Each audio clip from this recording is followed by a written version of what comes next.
Күн баршаға, біз бүгін отбасымызбен демалысты өткізуге шықтық.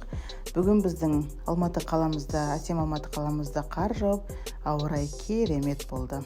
Мен бүгін балаларымды алып, ойын-сауық орталығына барамыз. Бүгін Алматы қаласында кептеліс жоқ. Мінекей жетіп қалдық. Кішкентай балапандарымыз ойыншық дегеннен кейін ойыншық дүкеніне кіріп, бұлар өз таңдауларын жасап, ойыншықтар сатып алдық. Мінекей ойын-сауық алаңына келдік. Қазір кіргелі жатырмыз.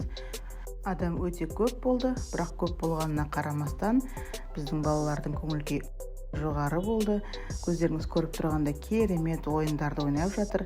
Мынау түрлі түсті шариктардың өзі балаға ерекше бір сезім береді екен. Бұл жерде әртүрлі балаларға арналған ойын платформалары болды. Өте керемет, балаларға қатты ұнап жатыр. Менде мынау сырғанақтардың кішкентай балаларға арналған да бар екен, және үлкендерге арналған да бар екен.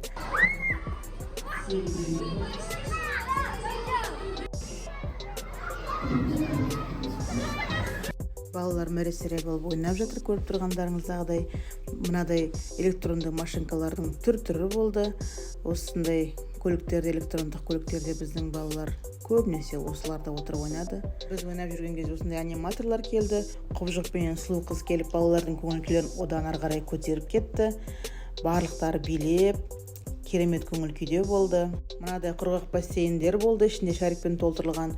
Түрлі түсті шариктер өте әдемі көрініп, балалардың көңіл-күйлерін одан сайын көтеріп жіберді. Сырғанақтар болды, керемет көңіл-күйде балалардың барлығы. Көріп тұрғандарыңыздағыдай, балалардың ойнағанына керемет қолайлы жағдай жасап қойған. Сондықтан да мен сіздерге осында келуге кеңес беремін. Балаларымыз әбден шаршады. Жақсы көңіл күйде болып біз үйімізге қайттық. Құрметті көрермендер, біздің каналымызға тіркеліп, лайк басып, комментарий жазуды ұмытпаңыздар.